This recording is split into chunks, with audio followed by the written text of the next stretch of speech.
Now, today's session is a session that I'm really excited about. On Tuesday, Brian went through what is the philosophical idea of God, the logic and rationale behind our understanding of the nature and character of God. Now, remember, we are still in the first module, which is pre-creation, which is our picture of God before Genesis 1. So that's Brian spent some time going over God views and faith views in such an amazing way. So today, we then want to ask the question, what does the story of the Bible tell us of God in the eternal before Genesis 1:1? What was God in, you can say, if you're playful enough, you can say, who was God in Genesis 0, before the creation of the world? And our title for today is Glimpses of God. And you will understand that this is titled The Glimpses because what you're going to see today we're going to peep into the eternal window of who God is, and we're going to see a glimpse that will eventually become more concretized as the biblical narrative expands. So that pre-creation gives us a fragmented idea, a fragmented infant-like idea that the rest of the Bible will eventually now build up on and help us understand in its fullness. So that remember, we're still going over the story. And for this week, we've been covering pre-creation. Now, we mentioned that pre-creation, we mentioned this when we were talking about the story, that pre-creation is the idea, that the module pre-creation is the idea that God's love is the foundation of all of reality. And this is what we want to explore today. And I want to start with a little story. I want you to imagine, I heard this story somewhere before, and for illustrative purposes, it works. For illustrative purposes, it really, really works. I want you to imagine you wake up and you find yourself in a random house. So you just wake up and you find yourself, you're in a place, you don't know where this place is. You find yourself, you're in a room, in a random house. And then as you begin exploring, you realize that you are in a very big house. So at first you think you're alone. You begin exploring the house for whatever reason, and you begin walking around, and then suddenly from afar, you can hear a faint noise in another room. So that suddenly you come into the realization that you are not alone. So think about that for a minute. This probably sounds like the plot for a random horror movie or something of the sort. But I want you to actually immerse yourself in the thought for a second. So you wake up, you find yourself in a random house. And as you begin exploring, you realize that you hear a voice, someone in another room, and you realize that you're not alone. One of the primary emotions that you begin feeling is fear.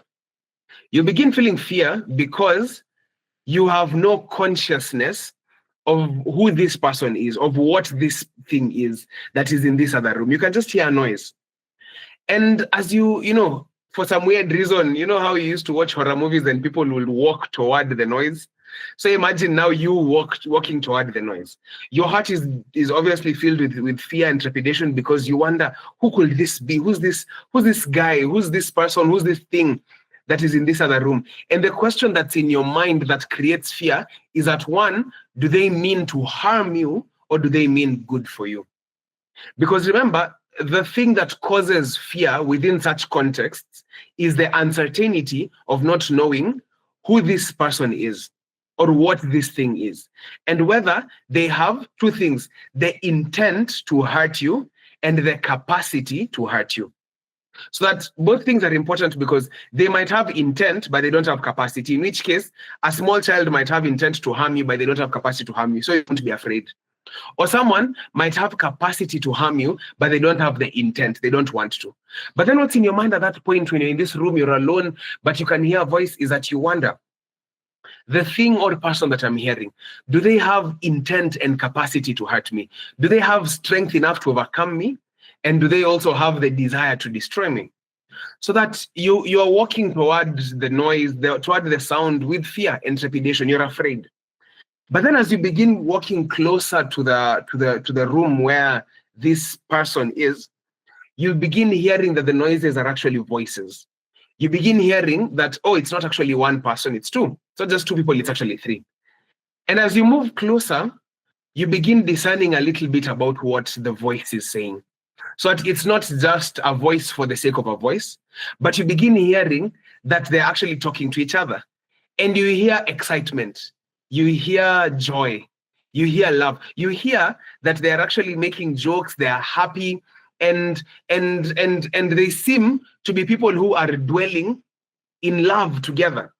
So suddenly what happens in your heart is that the feelings of fear begin subsiding a little bit, because now as you're approaching this person, as you're approaching the room, while you have reason to still be afraid because you don't have entire information, you begin realizing maybe they're not as bad as you think. And then eventually you come into the room and you find, it's just a bunch of guys who are having fun and laughing and enjoying each other's company. And in fact, they invite you to come and enjoy their presence and their company. So that now you know entirely that they do not have any intent to harm you. So what happens? Your heart now is calm, your heart is still, and you can enjoy yourself in that space because now you know that you're entirely safe. Now, this sounds like a random story, but if you actually think about it, in a very subtle way, it describes the reality of our lived experience. When we are born into this life, when humanity exists within the context of this life, humanity comes into a space where they begin coming to the realization that perhaps they are not alone. And within theistic contexts, you are told that there is a God who precedes all things and who created all things.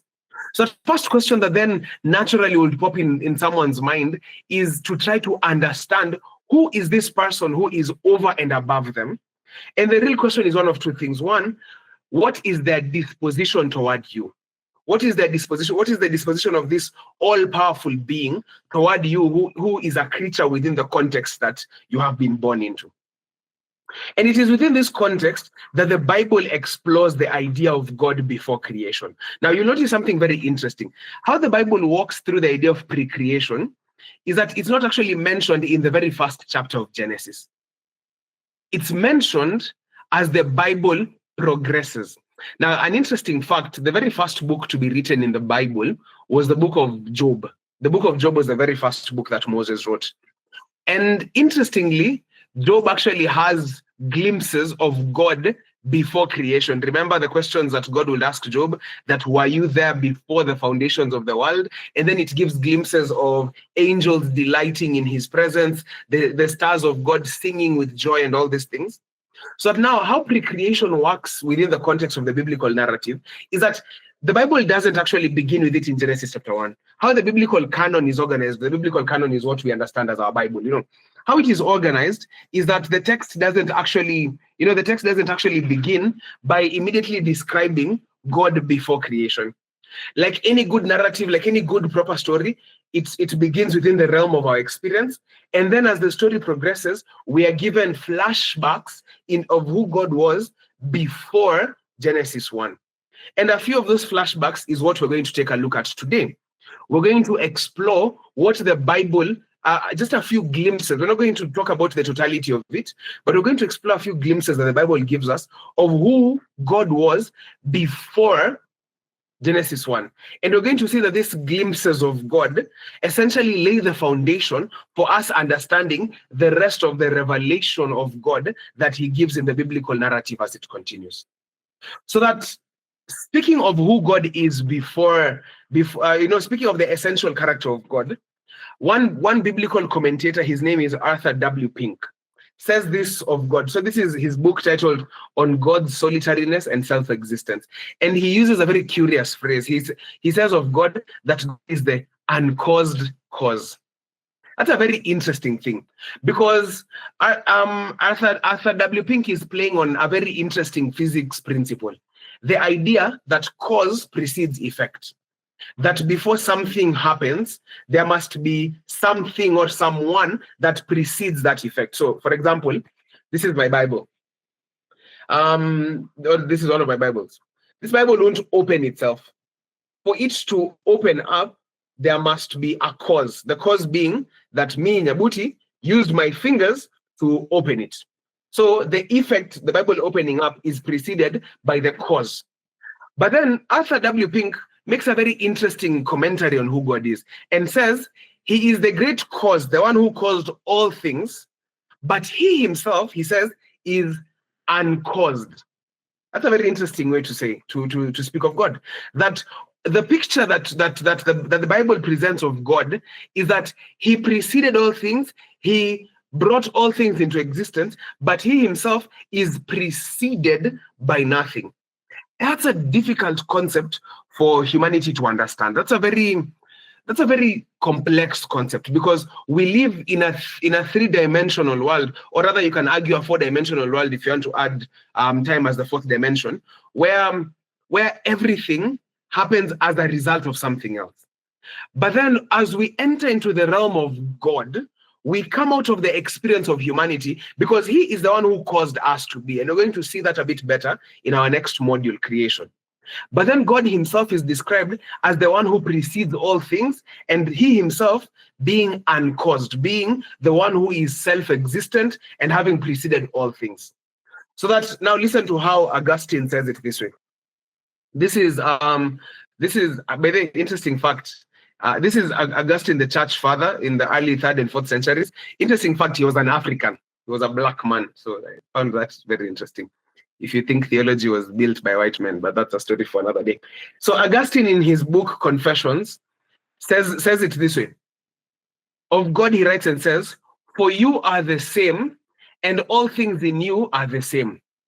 And you are the same in yourself." So that he argues for the fact that God is unchanging, the fact that God is essentially who he is, that he remains consistent, that he is the same yesterday, today, and forever. All things in him remain exactly the same, nothing changes, and that in himself everything is the same. He says that you do not suffer change, nor do your years come and go. And this is the point I wanted to make. The last line, he says, because your years neither come nor go, you are eternal. So that Augustine puts his finger on something very important about God. And I want you to think about it a bit technically. The Bible introduces us in Genesis chapter 1, verse 1 to the idea of time, saying, in the beginning, that there is a point which marks the start of all things, which basically is the implication that at some point time started existing. But before that point, there was timelessness, a state where there was no time. And God dwells in that space without time. So that his years neither come nor go. He does not live life in a linear way the way we live life. You see, for example, how we live life is that time is linear, where I was 1 year old, then I was 2 years old, then I was 3 years old, and I continue experiencing life like that as a continuum of years. But God existed before time, so that he himself is not bound by time. And the reason why this can be so is because Genesis 1 basically says, in the beginning, God created the heavens and the earth. So that in that singular text, it says he created time. So time, which is in the beginning. He created space. In the beginning, God created the heavens, and he created matter, the heavens and the earth. So that all the things that we know as substantial were caused by God. But God preceded all these things. So that if he preceded time, then he is timeless. If he preceded space, then he transcends space. If he preceded matter, then he is not built out of matter. And what that does then is something very interesting. We understand all things. By the conclusion of what I've said so far is a rather weird one. Because we understand all things based off of these three things: time, space, and matter. But then if God preceded time, preceded space, preceded matter, then it means that the natural mechanisms that we have to understand things are insufficient for us to be able to explain the essential physical nature of God. Because we understand everything based off of time. So that if God is timeless, then we cannot use the idea of time to explain who God is. If God precedes space and matter, then we cannot use space and matter to explain who God is. So then what the conclusion of this becomes, and this is my conclusion. So this is a paper I was writing on the nature, it was titled On the Nature of God. And I was making this argument that because of the reality of how essentially God created all things and he existed before all things, that then the Bible fundamentally glosses over the nuances of the physical nature of God. So that because the instruments that we have to explain things are insufficient for us to perfectly explain who God is in terms of his physical nature, the Bible will then not even bother too much with explaining the actual physical nature of God. It will give us certain glimpses. But then you'll notice that the Bible employs language that is sufficient for something very specific. And this was the conclusion that I came to. So that the Bible fundamentally glosses over the nuance. Now, nuances means like the small specifics, the nuances of the physical nature of God, employing language sufficient enough to help humanity arrive at two conclusions. One, that God is a personal being with all the characteristics of a rational, emotive, and social person. So the biblical language is aimed at doing two things. One, bringing us to the conclusion that God is a personal being, that he's an individual, someone who has the characteristics of a rational, emotional, and social person. And two, that his physical nature exceeds humanity's comprehensive capacity, asserting that such knowledge is not necessary to establish a relationship with him.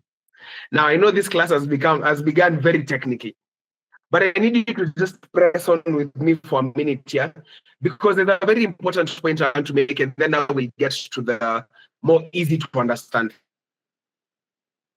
But in the book of Deuteronomy, is it usually 28, 28 or 29, 29? I think it should be 29, 29. Yeah, this is a text that people usually use very wrongly. Deuteronomy 29, 29 says, now read with me, the Bible reads, I'm reading from the Message Bible, and the Bible reads, God, our God, will take care of the hidden things, but the revealed things are our business. It is up to us and our children to attend to all the terms in this revelation.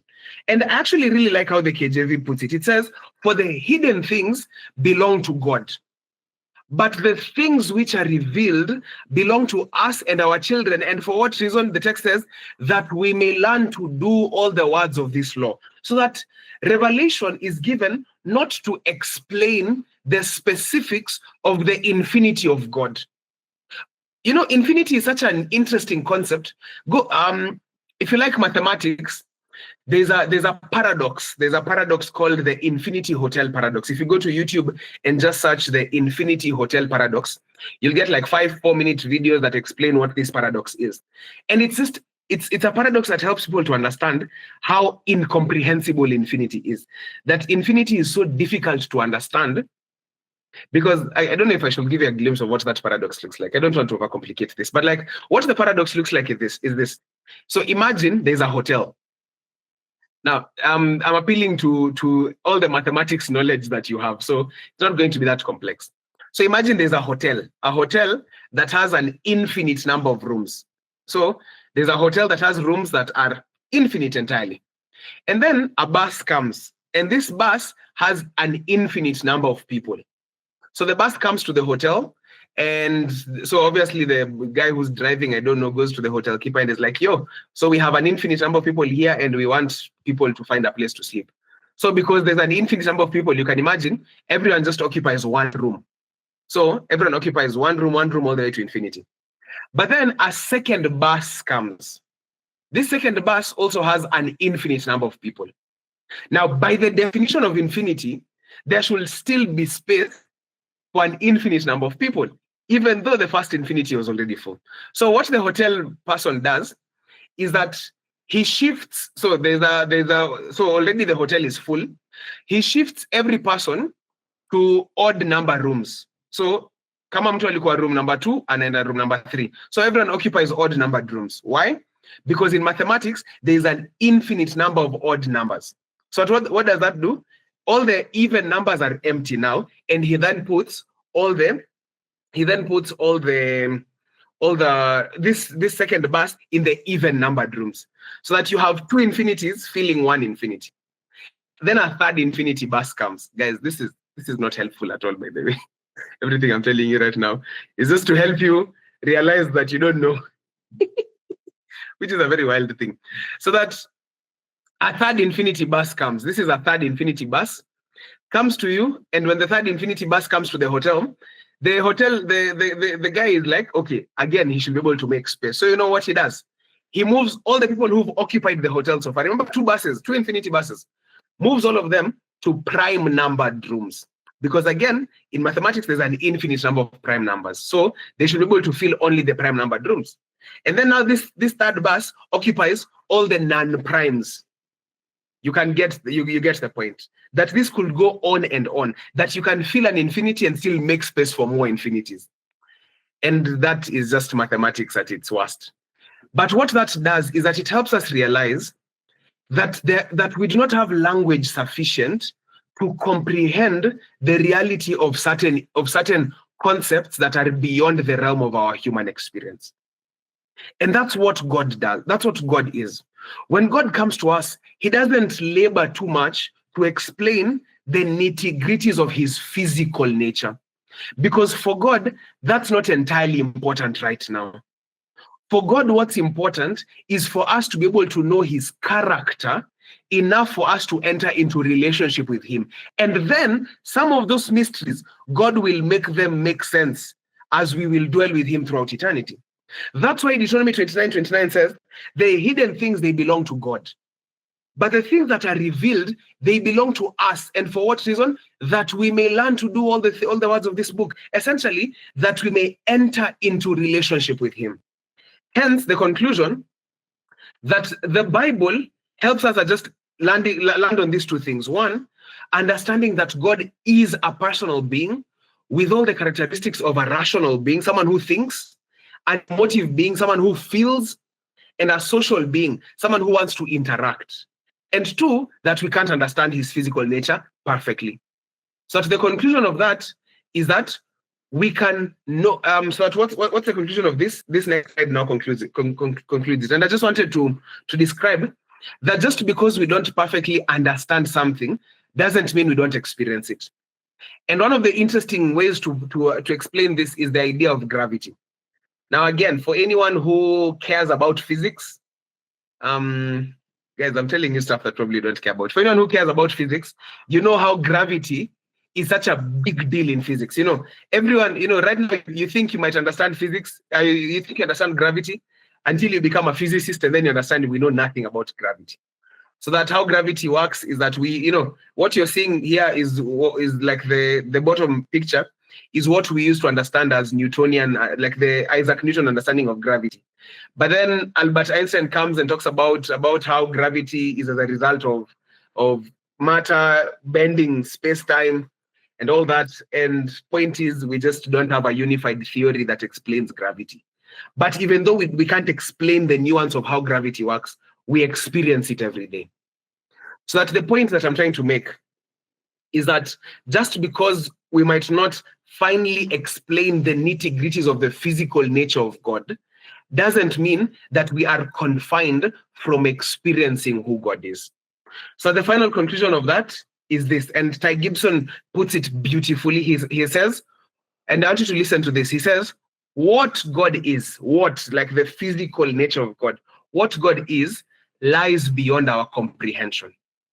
But who God is, his character, may be known with increased depth forever and ever. He says, the nature of God, that is, his substance and composition, is a mystery, but the character of God is an open and unfolding secret. And guys, I'm actually really weirdly grateful to God that this is the case. Because if we could finally explain who God is, then he ceases to be God. If we could finally and minutely explain every single thing about the essential nature of God, then that means he is less than our reasoning. And that basically means that he ceases to be God. So it's a beautiful thing that we live in a life where we can experience him, even though we can't perfectly explain everything about his hands, his feet, his substance. Can we touch him and all those things? While we cannot perfectly explain all those things, we can get to know who he is. And that's the point of the Bible. Whew. that was a heavy section, guys. We're done with the heavy section. If you're still with me, can you just send a thumbs up? And then that was the heavy section. Now we're getting into the more easy to understand section. Yeah, thanks. Cool. I see we are still together. Yeah, yes, Ivan. We are done. We're done, man, with the W section. But now let's now get into the more, at least for me, which is the section that is easier to understand. I don't know if I can trace the paper that I was writing on the nature of God and share it with you. I'll try to trace it. I don't know where it is. But now, the Bible then tells us, Jeremiah 29 verse 13, listen to what the text says. And I'm reading from the NIV version. The text says, "You will seek me and find me when you search for me with all your heart. I will be found by you, declares the Lord." Now, I want you to notice something very interesting about this text. It talks about us seeking and searching for God, not with our minds, but with our hearts. And the reason why this is important is that the Bible is not calling us to search simply rationally for us to be able to know God. It's not about explaining him out. But rather, when the Bible says when we search him with all our hearts, it's the desire to experience him. You know, when you usually tell a lady, like if you're a gentleman, or as a lady, if you tell a gentleman that I want to give you my heart, you're not just talking about giving them logical love where it makes sense that I love you. But you're saying you want to experience them. You want to pour forth your experience to them and them pouring forth to you. And this is what God was calling us to search with our hearts, not simply with our minds. Because what he's calling us to is to experience who he is. And what this does is that then now, as we consider what I call the infinite before, we then begin seeing the glimpses that the Bible gives us of God before Genesis 1 will then not be glimpses of his physical nature to explain who he is. There'll be glimpses of his character, enough for us to understand that we can experience him and to create a desire to actually experience him. So that now, let's take a look at the infinite before. What was going on in heaven before Genesis 1:1? Psalm 90 verse 2, the Bible says this, that before the mountains were born, or you brought forth the whole world, from everlasting to everlasting, you are God. So that simply saying that God existed infinitely before, like way, way before all things, and in fact, way, way after all things. What Psalms 90 verse 2 is basically saying is that God existed from eternity past to eternity future. The eternity that existed before time and the eternity that will exist after time. That's the space that God dwelt in. And speaking of this God in eternity past, we are told in the book of Titus 1:2, just again to add more detail, that he existed before time began, so that he pre-existed time itself. And and this is the logic that the Bible uses then in Daniel chapter 7 verse 9 to call him the Ancient of Days. But then now, here's where I want to show you something very interesting. Hapa sasa guys, nataka msikize vizuri because I'm about to say something that is borderline heretical. So that if you don't listen well, you'll think Nyabs is a heretic. I want you to listen very carefully. The idea of the Ancient of Days, when we exploit, you know how when you picture God, when you begin imagining God in heaven, the first glimpse you usually have of him is that you think God is this guy in heaven who has a very white head, white beard. He's just old. When the Bible calls him Ancient of Days, we usually imagine that ancient here means he's old. We imagine that he's just, he sits down the whole time. Bible gives us this picture of God sitting, and we imagine he's sitting because he's too tired to stand up. He's too old or too wrinkly to stand up. Simply because when we understand the Ancient of Days, we take it into human experience, and Umayambiam say they're ancient, that they're old. But the most interesting thing about I'll show you one glimpse that the Bible gives us in the book of Genesis 1 of who God is. This one, if you don't look carefully, you're going to miss it. In Genesis 1:26, the Bible talks about two things when man is being created, and we're going to look at this a bit more later. But then it says, then God said, let us make man in our image, in our likeness. Now, image means a reflection of God, and we're going to see next week that was in reference to the character of God. But then in our likeness was it meant that there is a certain similitude to which the physical form of humanity bears resemblance to the form of God. And this is the idea that the Bible uses phrases like, the hand of the Lord is not shortened that it cannot save, as though to imply that God has hands. Or his eyes run to and fro the whole earth, as though to imply God has eyes. Or the earth is his footstool, as though to imply that God has feet. And the Bible uses these physical attributes that basically describe that when we were created in the general likeness of God. But then here's something interesting. I want you to think about this. And this is in reference to your idea, yeah? God is this old person in heaven. When Adam was created in the likeness of God, was Adam created, question, in his old age or in his youth, in the vigor of his youth? Someone answer that question. I want to hear. When Adam was created in the likeness of God. Likeness in Amanisha, bearing physical resemblance. If you want to check the meaning of the word likeness, you can check on Google or something. And you'll realize that likeness literally means like bearing resemblance to. Maybe I can switch. Let me drag this here. I've just searched for the sake of those who, I don't know if you guys will see this though. I think I'm sharing only. Yeah, you can just search on Google. You'll realize that likeness means the fact of or quality of bearing resemblance to. So here's the question.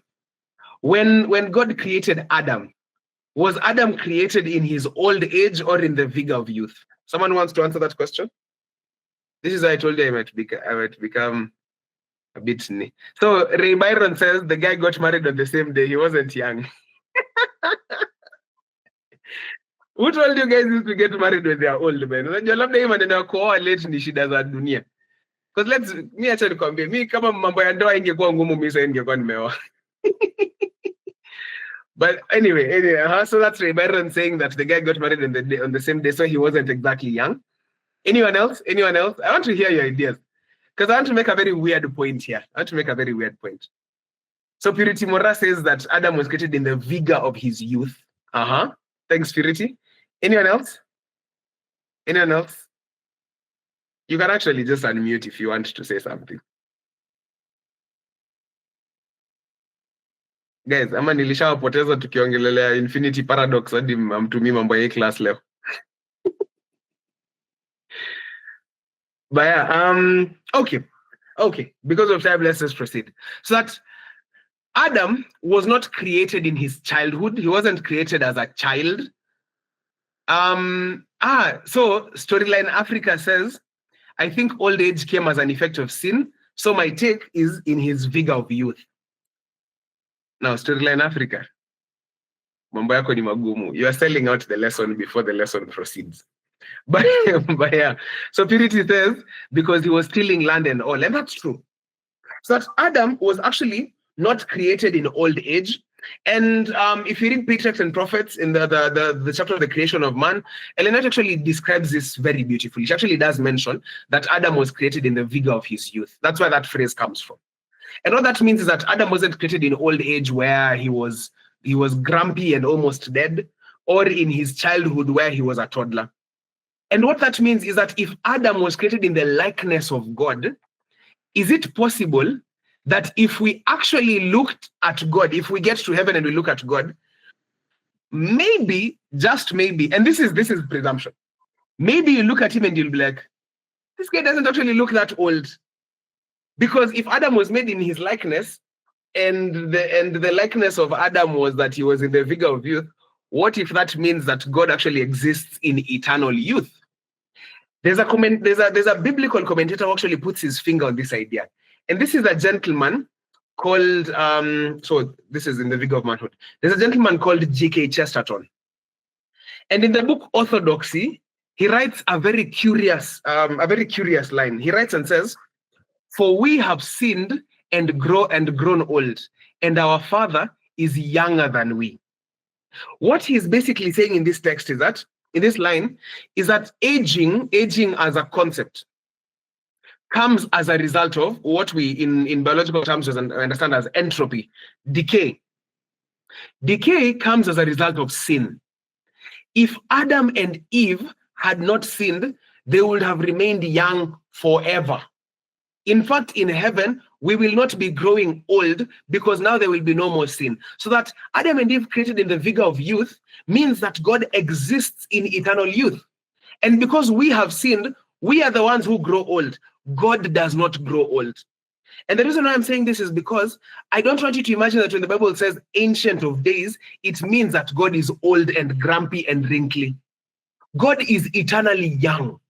In fact, so G.K. Chesterton will say, "For we have sinned and grown old, and our Father is younger than we." And then afterwards, in the same book, in the same chapter, he'll say, "For our God is eternally young." And that's a beautiful idea. And the logic of that is just basically that that decay and entropy has nothing to God. It doesn't touch him. So God does not grow physically old. That he exists in a state of youth and vigor throughout all eternity. And that's quite the beautiful idea. And hold on to that idea. I'll tell you why. Probably not today, but I'll tell you why. For me, that's a very beautiful idea. Now, another glimpse that we see of God is the idea of community. Another glimpse that when we look at God before we see is the idea of God as community. And we see this in the book of Genesis 1:26.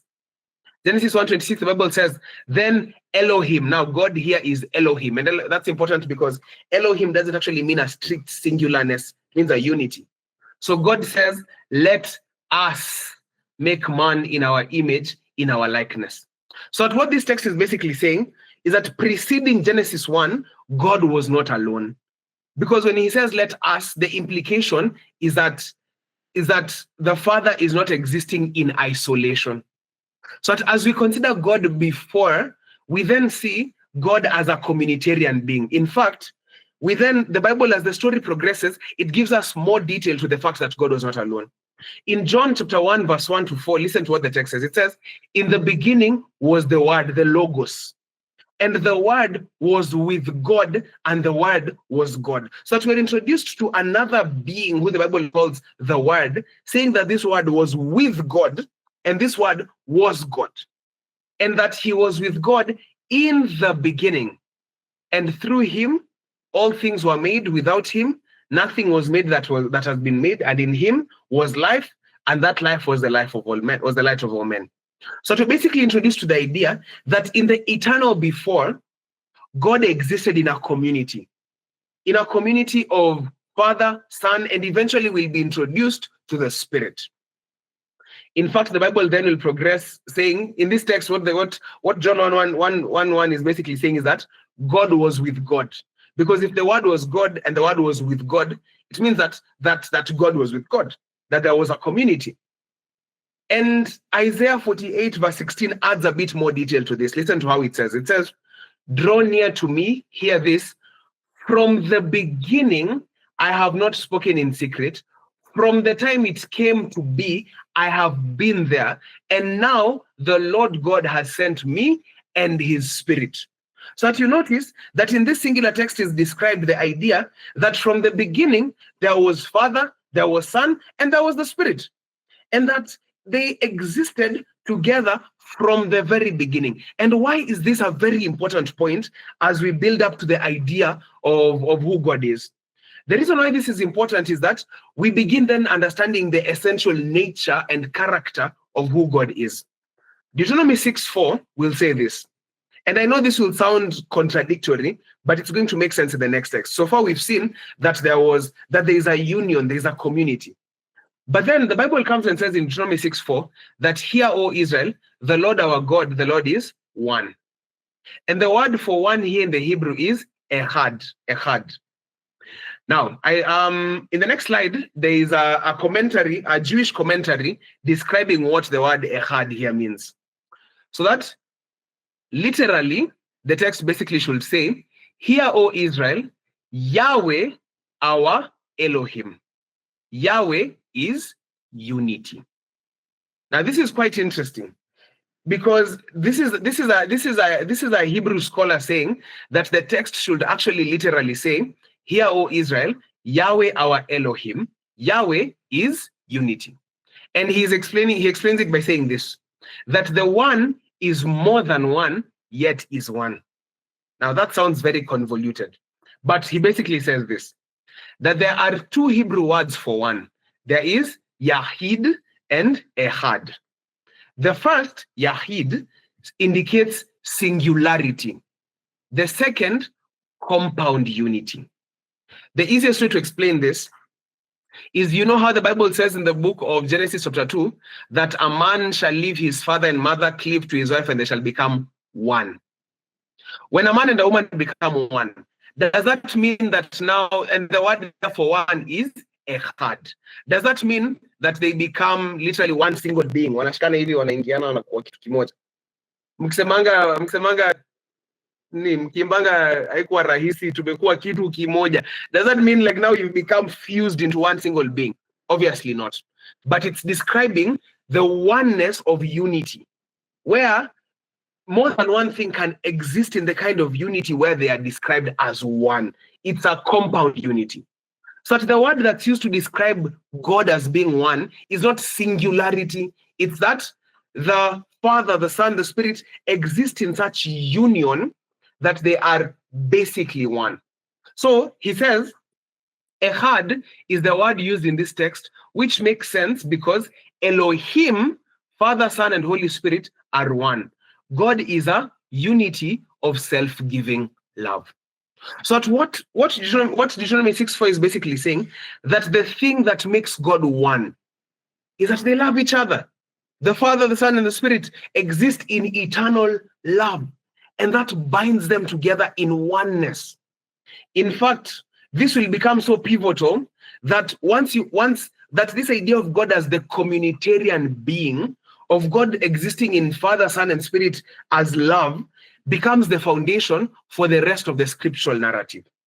Listen to now what God was doing before creation. That explains to us what this unity looks like and how they existed as a unity of love. This is Isaiah 42 verse 1. Listen to the kind of language that is employed here. So this is the Father speaking of Christ, and he says, "Here is my servant whom I uphold, my chosen one, in whom I delight." Now, do you notice that how the Father is speaking of the Son is using using terms of endearment, using terms of love, that this is the one in whom I delight. Have you ever delighted in someone? You know, to delight is to derive joy from them. So that the Bible describes God as delighting in the Son. In fact, other texts will become more clear. Proverbs chapter 8 verse 30, speaking of wisdom, which is again the logos, which will become the logic of Christ as the word in John 1, says that Christ, then I was constantly at his side. I was filled with delight day after day, rejoicing always in his presence. This is Christ saying that with God in the eternal before. In fact, I really wanted us to read, go read as one of the tasks today. Go read the book of Proverbs chapter 8. It very beautifully begins with the idea of wisdom, and then it personifies wisdom as Christ. And then, speaking of Christ, then the Bible says that Christ was constantly at the side of God. Umayona wale wase wenye wanapendana, hawaachani, like wanatembea pamoja kila time, they are always together. Your stuff, there's this couple, tukiwa kampo, walikuwa wanapendana men. So unajua si wengine tulikuwa single, so we were salty, tulikuwa tunasikianga vibaya. Sasa tulikuwa tunaangalia, used to watch them, and they used to be together everywhere, man. Naona watu wanacheka, kuna wenye wanacheka, naona hapa najua pia watu wao, so they're always also together everywhere. But I'm also seeing high schoolers laugh. High schoolers mnajua nini kuhusu mambo ya mapenzi nyinyi, mwache jokes.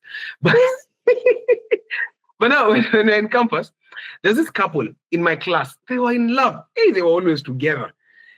They wake up in the morning, pamoja. They go where? They go to eat together. They come to class together. They live together.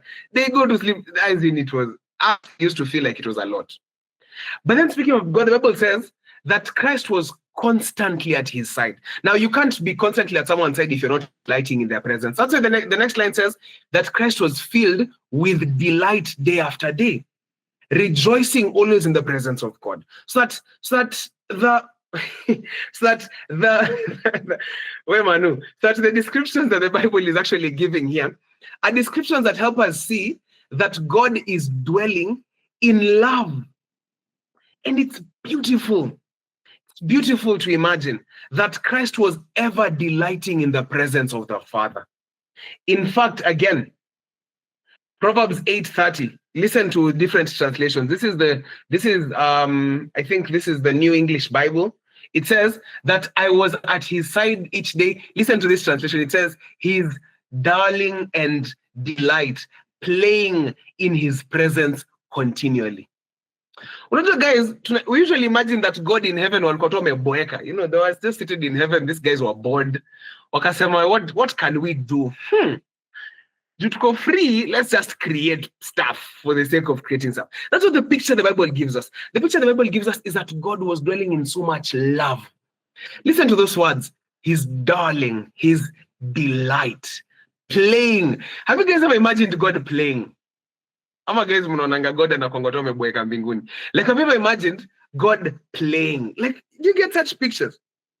And this is the Bible, guys. This is a Bible translation saying that the original Greek word can actually be translated as playing in his presence continually. In fact, a different translation now says always enjoying his company. That the community that existed before Genesis 1 was existing in so much love, and it was beautiful. So that Zechariah 13 verse 7 adds a few more words that help us also see the kind of what, the kind of relationship that existed in heaven. So that it says, awake, this is Zechariah 13 verse 7, awake, O sword, against my shepherd. This is the Father speaking to Christ, of Christ, that awake, O sword, against my shepherd, against the man who is my companion, saith the Lord of hosts. And in fact, this phrase, my companion, is, in the NIV, the man who is close to me.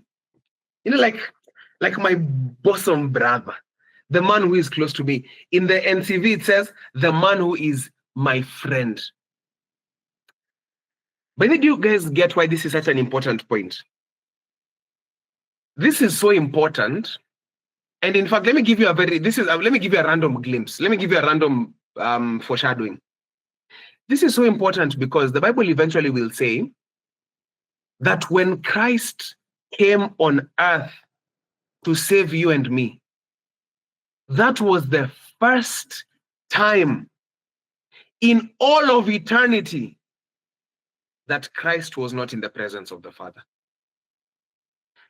As in, once you understand how important this is, when you see Christ becoming human for us, you will understand why it broke the heart of God to give Christ to us. Because for the first time, the Bible has told us Christ was ever in the presence of God. The incarnation of Christ is the first time in all of eternity where Christ was not in the presence of the Father. Why? Because eventually the logic will become that God loved us to the extent that he was willing to give up his only begotten son. Do you notice that that's the relationship that the Bible will eventually use to talk about salvation?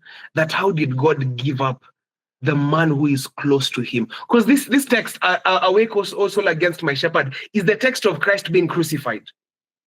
So that you notice when God is giving Jesus to be crucified, he is giving up his companion, the one who is close to him, the man who is his friend. Oh, guys, this is gorgeous.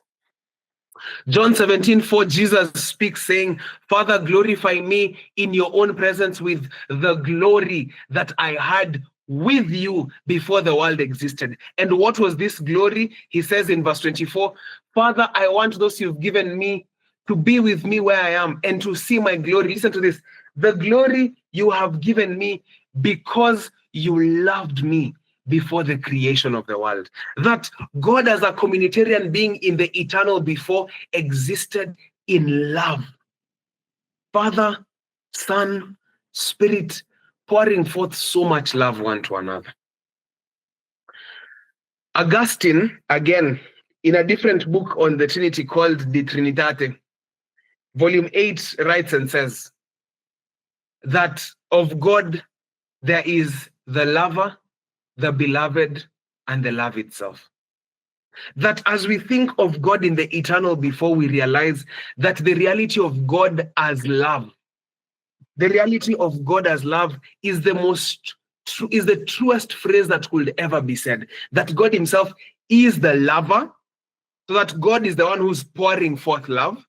God is the beloved, God is receiving love, and God is the love itself.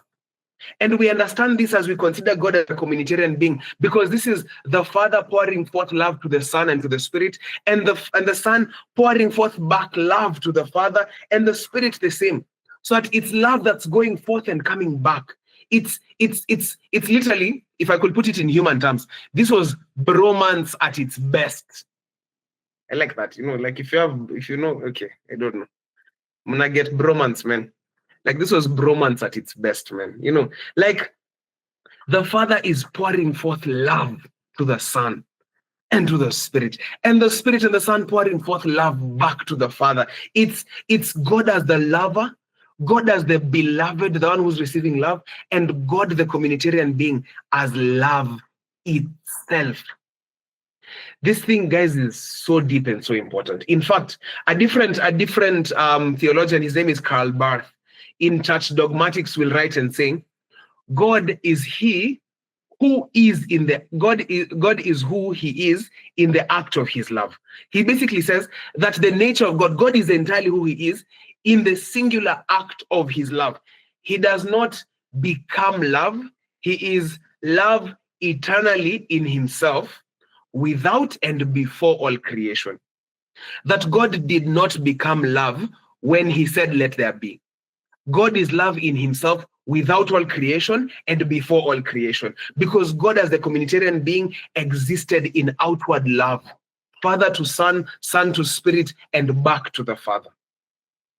And to add on all this is the singular idea that God exists in an outward flowing of other-centered love.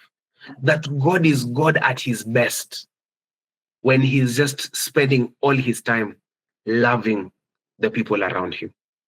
That's why God was still God before Genesis 1, because God at his best is love. And the Father was just pouring forth love to the Son, and the Son back to the Father, and the Spirit back to them both.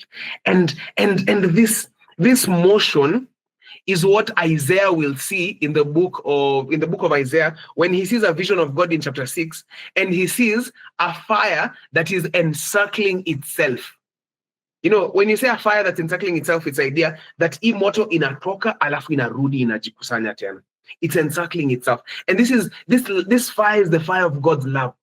That it was pouring forth and coming back, pouring forth and coming back. That God exists in an outward flowing forth of other-centered love. This is the picture of God in pre-creation. So that what pre-creation basically tells us is that the idea of God as love is entirely and completely the foundation of all reality. God as God is love. Love is not something that was manufactured because God made man. We will see that God made man because there was so much love existing in the Godhead, that God created man to pour forth more of this love to someone else. Because love by nature just wants to give and give and give again. So the picture of God in pre-creation is just aimed to do one thing: to help us realize that when we begin seeing God, that's why we call this glimpses of God. This is not an entire picture of who God is. But as we begin seeing God, we realize that he is love. But God is not like us who didn't love at some point and then started loving. The idea of pre-creation is God telling us that he has always been love from the beginning of all things. In fact, before the beginning of all things. And that then all things, all reality then will exist in the context of the love of God. So that everything else then, when God then now finally decides to get into Genesis 1:1 and say, let there be, Genesis 1:1 begins in the context of a God who already is love.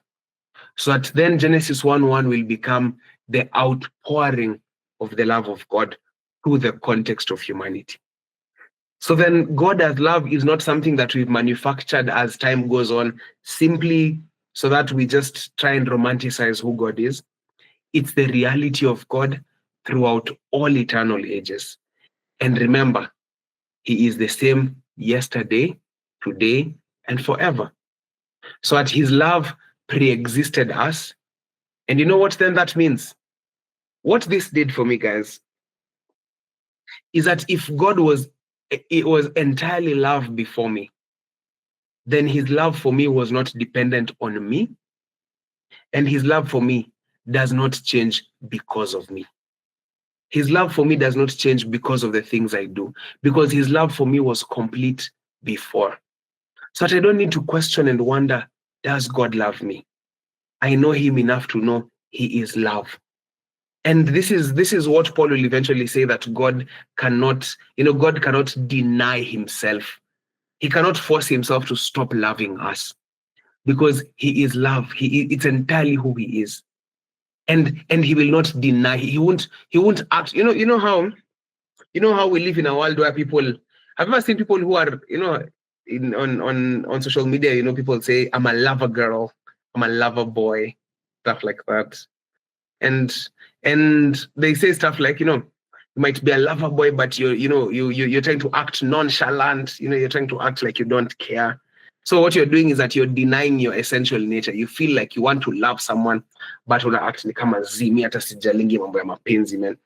God doesn't deny himself like that. God doesn't act nonchalant toward us. God is love and has always been love ever since. So now as we enter the realm of human experience, he just comes and says, this love that preceded all of you is here for you to experience. That, guys, is a picture of God in pre-creation. God is love. And that's the entire idea of what we wanted to talk about today. So I hope that has made sense. I hope you've seen, again, as we said, glimpses of who God is, or just a picture of who God is in the eternal before.